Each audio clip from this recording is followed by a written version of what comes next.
Hello dear student, कैसे हैं आप? उम्मीद करते हैं स्वस्थ होंगे, मस्त होंगे, जहाँ पे भी होंगे पढ़ने में व्यस्त होंगे, क्योंकि बोर्ड एग्जाम बहुत नज़दीक आ गया। आपके बोर्ड एग्जाम का टाइम जो है वो बचा हुआ आपके पास से 34 डेज। तो इस रिएक्शन को अच्छे से तैयार करिएगा। इस रिएक्शन का पूरा डिटेल हम आपको बताएंगे। ये बोर्ड एग्जाम में हर साल पूछे जाते हैं और मोस्ट इंपॉर्टेंट रिएक्शन है जो 2026 में इन 26 रिएक्शन, टोटल आपको 25 रिएक्शन बताएंगे। इस 25 रिएक्शन में से आपको सारे इसी के अंदर से मिल जाएंगे। इसको अच्छे से तैयार करिए। इसके पूरे डिटेल के बारे में आपको बताएंगे। बहुत शॉर्ट में लिखना होगा आपको। रिएक्शन कंपलसरी होता है, रिएक्शन आपको लिखना होता है। तो देखिए कौन कौन से रिएक्शन है, सभी को देख लेते हैं पहले कि क्या क्या रिएक्शन है इसमें। पहला है बुर्ज फिटिक क्रिया, दूसरा है पहला आपका बुर्ज क्रिया, दूसरा है बुर्ज फिटिक क्रिया, तीसरा आपका हाफमैन ब्रोमाइड, चौथा है आपका सेंडमेयर क्रिया, पांचवा आपका कोल्बे क्रिया है, छठा आपका राइमर्टिमन क्रिया है, सातवां आपका विलियमसन ईथर संश्लेषण और फिर गटरमैन क्रिया, फिर फिटिक क्रिया है, फिर हुंस डीकर क्रिया है, विलियमसन संश्लेषण क्रिया है, फ्रैंकलैंड क्रिया है, फ्रीडल क्राफ्ट क्रिया है, और उसके बाद में आपका है बिहाइड्रो हैलोजनीकरण। ठीक, बिहाइड्रोहाइलोजनीकरण है। उसके बाद छठा 15वां आपका टिशनकोव क्रिया है, और आपका 16वां कैनिजारोव क्रिया, क्लीमेंसन अपचयन, कार्बिल एमीन क्रिया, डाई एजोकरण, उसके बाद में कैम्बियल थैलामाइड संश्लेषण है, रोजनमुंड क्रिया है, यानी रोजनमुंड अपचयन क्रिया होती है। उसके बाद में स्टीफन क्रिया है, और इसके बाद आपका जो और शेष बचते हैं वो हैं एक पार्किंसन क्रिया है, और एक एल्डोल संघनन है, और कार्बिल एमीन क्रिया। ये 25 रिएक्शन है। इस 25 में से 5 रिएक्शन आपको 100% इसी के अंतर ही मिलेंगे, इसी के अंदर ही मिलेंगे। तो एक एक करके सबका हम लोग डिस्कशन कर लेते हैं और इसको तैयार करते हैं। देखिए पहला आपका बुर्ज फिटिक क्रिया। होता क्या है बुर्ज फिटिक क्रिया में कि इसमें हम लोग क्या लेते हैं, एक एल्किल समूह होता है, यानी कि एल्किल हैलाइड होता है, जिसपे हम सोडियम की क्रिया कराते हैं, ईथर शुष्क ईथर की उपस्थिति में कराते हैं, तो एल्केन प्राप्त होता है। यानी कि इसमें एल्किल हैलाइड से उच्च एल्केन तैयार किए जाते हैं, या अपक्रिया शुष्क ईथर माध्यम में सोडियम धातु की उपस्थिति में कराई जाती है। मतलब ये अपक्रिया जो होती है इसमें हम हेलो एल्केन लेते हैं, और हेलो एल्केन पे जब हम सोडियम की क्रिया कराएंगे इन प्रेजेंस ऑफ शुष्क ईथर, तो हमको एक उच्च एल्केन प्राप्त होता है। ये अपक्रिया होती है। यहाँ पे जो आर समूह है ये एल्किल समूह होता है, और एक्स जो होता है वो हाइड्रोजन ग्रुप होता है। तो एक्स जो है उसमें आपका क्लोरीन, ब्रोमीन और आयोडीन आ सकते हैं। फ्लोरीन यहाँ पे नहीं लिया जाता है क्योंकि वो इसके अंतर्गत नहीं आता है। मतलब कह सकते हैं कोई रिएक्शन इसमें नहीं करता है, इसके लिए अंतर्गत सिर्फ ये 3 रखते हैं।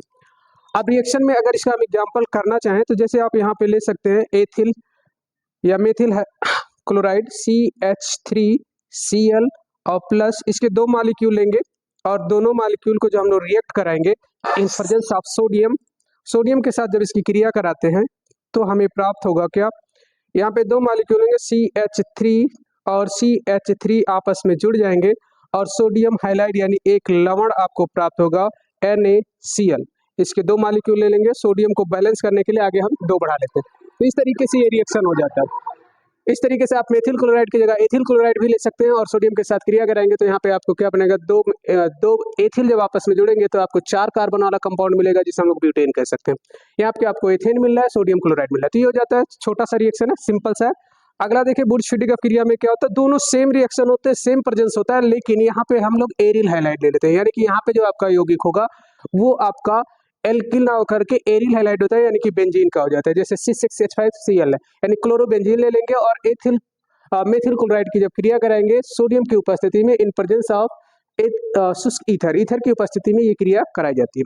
अब जब ईथर की उपस्थिति में इसकी क्रिया कराएंगे तो ये दोनों क्या होंगे, ऐड हो जाएंगे, तो बन जाएगा आपका टालविन, और सोडियम क्लोराइड आपका अलग हो जाएगा। तो रिएक्शन आपको ये याद रखना है, ये रिएक्शन नहीं याद रखना है, ये रिएक्शन याद रखिए। छोटा सा इसमें याद रखिए कि इसमें क्या होता है, एरिल हाइलाइड की शुष्क ईथर की उपस्थिति में सोडियम धातु के साथ जब हम क्रिया कराते हैं तो हमको क्या प्राप्त होगा, टालविन प्राप्त होगा। ठीक, तो ये रिएक्शन हो जाता है। यहाँ पे AR का मतलब है एरिल समूह, यानी कि बेंजीन ग्रुप हो जाता है, बेंजीन आयन। आगे देखते हैं दूसरा रिएक्शन आपका जो है वो है हाफमैन ब्रोमाइड अपक्रिया।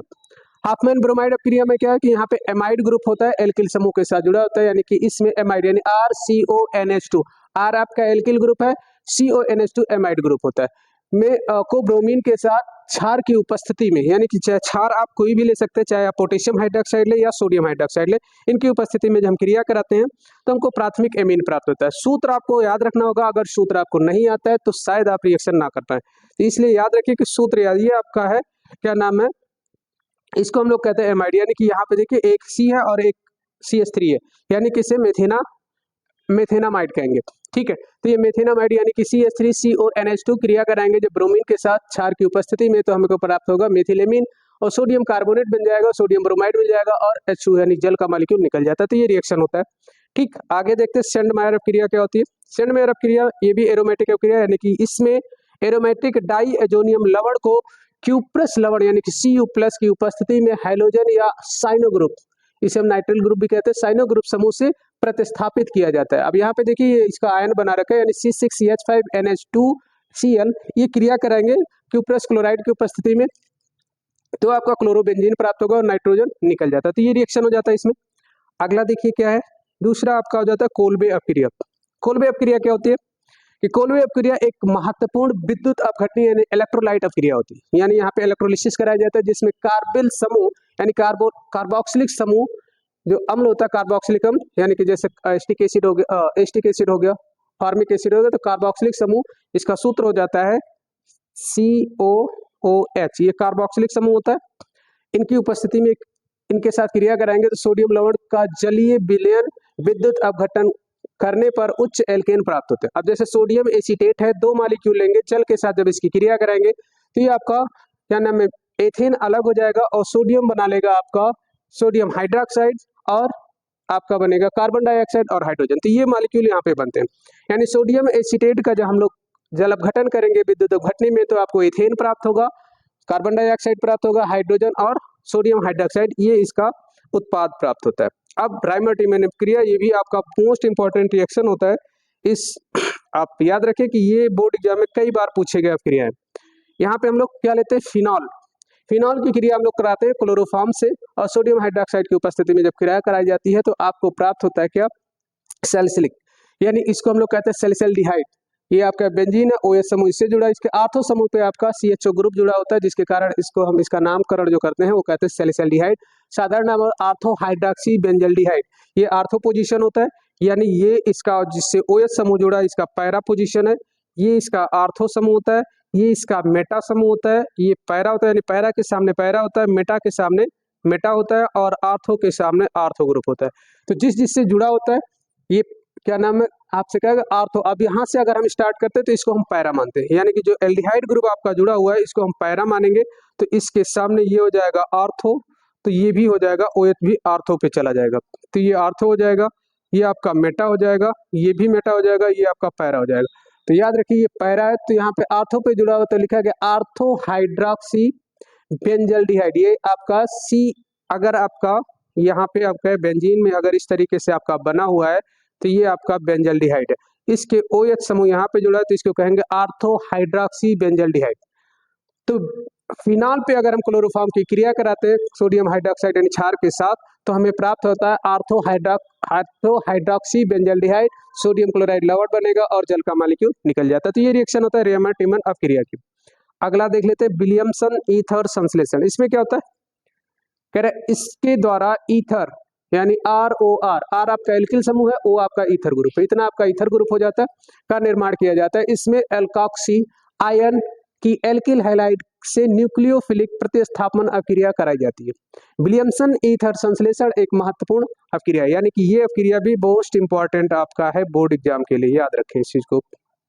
क्या रिएक्शन होता है, सिंपल सा रिएक्शन है, देखिए यहाँ पे आप देखिए सोडियम एथॉक्साइड है, यानी 2 के लिए हम लोग एथेन लिखते हैं, तो यह जाएगा सोडियम एथॉक्साइड क्रिया किससे कर रहा है, मेथिल आयोडाइड के साथ। मेथिल आयोडाइड के साथ जब क्रिया कराते हैं तो यहाँ से जो मेथिल ग्रुप है वो इसके साथ जुड़ जाएगा और सोडियम चला जाएगा आयोडीन के साथ, तो बन जाएगा सोडियम आयोडाइड और ये आपका बन जाएगा मेथॉक्सी एथेन। तो इस तरीके से आपका विलियमसन संश्लेषण का हो जाता है, ये सॉरी किसका था, हाँ विलियमसन ईथर संश्लेषण। अगला देखते हैं गार्टरमैन अपक्रिया क्या होता है, इंपॉर्टेंट रिएक्शन है कि इस अपक्रिया में एरोमेटिक यौगिक होते हैं जो रिंग में होते हैं, यानी कि बेंजीन एरोमेटिक होता है, जो बेंजीन खुला चेन होता है उसे हम एलिफेटिक कहते हैं। तो इस अपक्रिया में एरोमेटिक डाई एजोनियम लवण को हाइड्रोजन अम्ल यानी HCl हाइड्रोक्लोरिक अम्ल या HBr हाइड्रोजन ब्रोमाइड की उपस्थिति में तांबे के चूर्ण के साथ यानी तांबे के चूर्ण के सहायता से संबंधित एरोमेटिक हैलाइड में परिवर्तित किया जाता है। अब देखिए रिएक्शन आपका ये है C6H5N2+Cl-, यानी कि आपका एरोमेटिक डाईएजोनियम लवण होता है। जब इसको हम हाइड्रोक्लोरिक अम्ल और कॉपर चूर्ण की उपस्थिति में गर्म करते हैं या क्रिया कराते हैं तो आपको क्लोरोबेंजीन प्राप्त होगा और नाइट्रोजन का मॉलिक्यूल क्या होता है, एज ए गैस के फॉर्म में निकल जाता है। तो ये रिएक्शन होता है, बहुत छोटे छोटे रिएक्शन जिसको आप अच्छे से याद रखें। इस लगभग 25 रिएक्शंस हैं। इन सभी को अगर आप अच्छे से तैयार कर लेते हैं तो लगभग मान के चलिए कि इससे रिलेटेड 8 से 9 नंबर के क्वेश्चन आपको मिलेंगे, क्योंकि केवल टिप्पणी ही नहीं पूछा जाता है, कभी कभी सीधे सीधे रिएक्शन भी पूछ लिया जाता है क्या होता है जब में। तो याद रखें। अगला 9वां रिएक्शन आपका वुर्ज-फिटिग अपक्रिया, यानी इस अपक्रिया में एरोमेटिक हैलाइड को सोडियम धातु की उपस्थिति में शुष्क ईथर की उपस्थिति में या माध्यम में अपक्रिया कराने पर बाइफिनाइल यानी कि डाई एरिल यौगिक प्राप्त होते हैं। डाई एरिल यौगिक का मतलब यहाँ पे कि बेंजीन ग्रुप रहेगा, उसके डबल मॉलिक्यूल प्राप्त होते हैं। रिएक्शन देखें, सिंपल रिएक्शन बस इजी में कि क्लोरोबेंजीन के 2 मॉलिक्यूल लेंगे और उसको सोडियम धातु की उपस्थिति में सोडियम धातु के साथ क्रिया कराएंगे तो उपस्थिति रहेगी शुष्क ईथर। सेम चीज, शुष्क ईथर की उपस्थिति में जब क्रिया कराएंगे तो जो क्लोरीन मॉलिक्यूल है, ये क्लोरीन क्या होगा, सोडियम के साथ चला जाएगा और बना लेगा सोडियम क्लोराइड और बन जाएगा डाई बेंजीन। ठीक है, तो डाई बेंजीन प्राप्त होता है। ये आपका रिएक्शन हो जाता है, जो कि आपको यहाँ पे डाई एरिल भी कहते हैं या बाई फिनाइल भी कहा जाता है। इसको बेंजीन के 2 मॉलिक्यूल आपस में जुड़ जाते हैं। आप इसको चाहें तो इस तरीके से भी लिख सकते हैं कि इनका स्ट्रक्चर बना करके इस तरीके ये बेंजीन हो जाता है। यहाँ पे आप क्लोरीन जोड़ दीजिए, दूसरा मॉलिक्यूल फिर ले लीजिए Cl और इसको जोड़ दीजिए बेंजीन के साथ, ये बेंजीन हो जाता है। और क्रिया कराएंगे किसके साथ, सोडियम के साथ। 2 मॉलिक्यूल ले लेंगे तो ये जो सोडियम दोनों मॉलिक्यूल है क्लोरीन के साथ क्रिया कर लेगा और बेंजीन दोनों आपस में जुड़ जाएंगे और जुड़ करके डाई फिनाइल का निर्माण कर लेते हैं। तो इस तरीके से आप स्ट्रक्चर के द्वारा भी इसको बना सकते हैं। तो ये आपका प्रोडक्ट हो जाता है और सब प्रोडक्ट के रूप में 2 मॉलिक्यूल आपके सोडियम क्लोराइड निकल जाएंगे। तो ये रिएक्शन होता है। अब हुंस-डीकर अपक्रिया अगला देखते हैं। हुंस-डीकर अपक्रिया क्या है कि हुंस-डीकर अपक्रिया वह अपक्रिया है जिसमें कार्बोक्सिलिक अम्ल का सूत्र होता है मतलब COOH, ये कार्बोक्सिलिक समूह कहलाता है।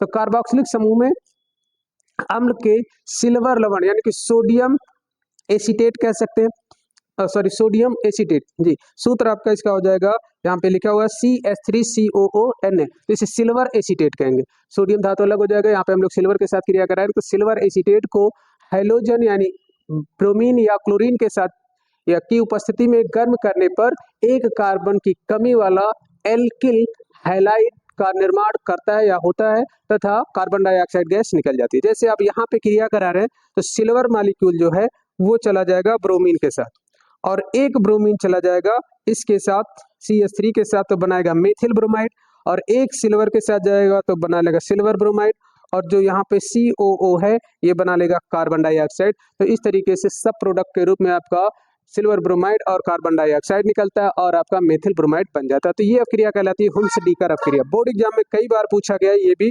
आपका इंपॉर्टेंट रिएक्शन है। नेक्स्ट है आपका विलियमसन संश्लेषण, यानी इस विधि में एल्किल हैलाइड आयन एल्काक्साइड, इस विधि में एल्काक्साइड आयन यानी RO- को एल्किल हैलाइड के साथ अपक्रिया कराने पर ईथर यानी ROR- का निर्माण होता है। यह अपक्रिया सामान्यतः SN2 अपक्रिया भी है, तो कभी कभी आपसे SN2 अपक्रिया भी पूछी जाती है। तो इस तरीके से आप इस रिएक्शन को दे सकते हैं, यानी कि यहाँ में सोडियम एथॉक्साइड है, मेथिल आयोडाइड के साथ क्रिया कराएंगे तो यहाँ से जो मेथिल ग्रुप है वो सोडियम को रिप्लेस करेगा और सोडियम चला जाएगा आयोडीन के साथ और मेथिल इसका स्थान ले लेगा तो बन जाएगा मेथिल एथॉक्साइड और सोडियम आयोडाइड सब प्रोडक्ट के रूप में निकल जाएगा। तो ये रिएक्शन आपका हो जाता है विलियमसन संश्लेषण। इंपॉर्टेंट रिएक्शन है। अगला देखिए फ्रैंकलैंड अपक्रिया।